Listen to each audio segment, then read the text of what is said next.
Saudara, orang tua Peggy mengaku kecewa atas tindakan polisi yang telah menangkap anaknya dalam kasus pembunuhan Vina. Ia meyakini sang anak tak bersalah karena Peggy sedang bekerja di Bandung bersama bapak dan pamannya saat tragedi pembunuhan Vina dan Eki di tahun 2016 itu. Sangat kecewa kepada pihak kepolisian.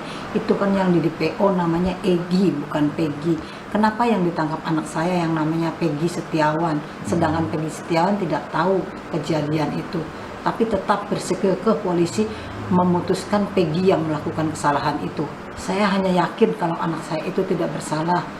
Peggy juga berpesan kepada saya, Peggy kalau Peggy tidak ada umur sudah, Peggy tidak apa-apa, Peggy ikhlas.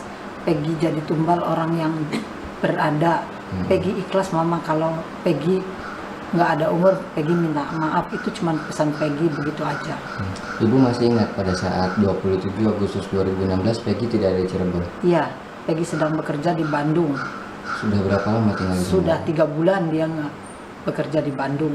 Kerja sebagai buruh bangunan bersama bapak dan pamannya.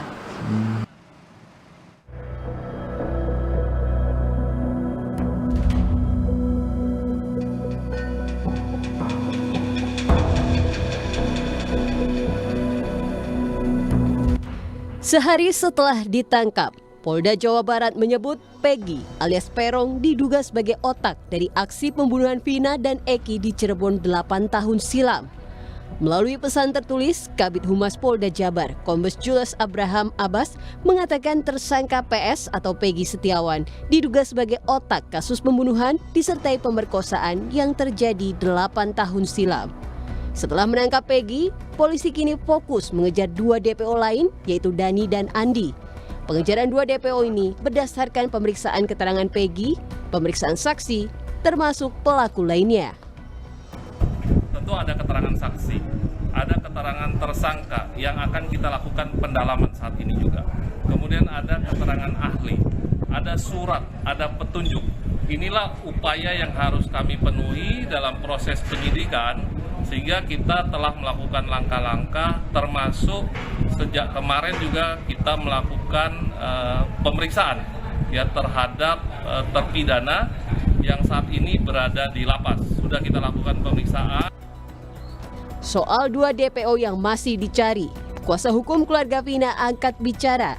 Pihaknya merasa kesulitan untuk ikut mencari keberadaan 2 DPO ini karena polisi yang tidak merilis foto keduanya di publik. Itu memang jadi pertanyaan besar karena harusnya kan kepolisian ketika dia mengeluarkan DPO dia sudah tahu bentuk wajahnya bagaimana, ya kan, sketsa wajah. Tapi kan ini memang tidak dikeluarkan wajahnya Peggy yang mana, Dani yang mana, terus Andi itu yang Andi yang mana gitu. Jadi memang kami nggak tahu bagaimana wajahnya gitu, Mbak. Ya kami menyerahkan semualah kepada kepolisian lah untuk mengungkap fakta pelaku. Kami serahkan semualah kepada kepolisian. Sebelumnya, tim gabungan Bareskrim Polri dan Polda Jabar menangkap Peggy Setiawan alias Peron di Jalan Kopo, Bandung saat pulang bekerja sebagai kuli bangunan. Petugas sempat kesulitan melacak keberadaan Peggy karena kerap berpindah tempat dan berganti nama menjadi Robi. Tim Liputan, Kompas TV.